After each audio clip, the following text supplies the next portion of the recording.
லண்டனின் Heathrow விமான நிலையத்தில் நேற்று இழுத்துச் செல்லப்பட்ட போது காலியான வெர்ஜின் அட்லாண்டிக் ஜெட் விமானத்தின் இறக்கை முனை நின்று கொண்டிருந்த பிரிட்டிஷ் ஏர்வேஸ் விமானத்துடன் மோதியதாக விமான நிறுவனங்கள் தெரிவித்தன.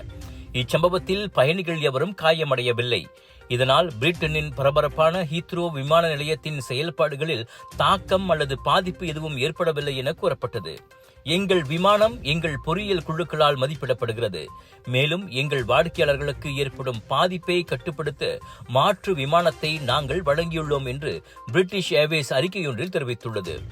விமான நிலையத்தின் 3வது முனையத்தில் ஒரு இடத்திலிருந்து மற்றொரு இடத்திற்கு வெர்ஜின் அட்லாண்டிக்கின் போயிங் 787 விமானம் இழுத்துச் செல்லப்பட்ட போது அதன் இறக்கை பகுதி மற்றொரு விமானத்தில் மோதியதாக அந்த நிறுவனத்தின் பேச்சாளர் தெரிவித்தார்.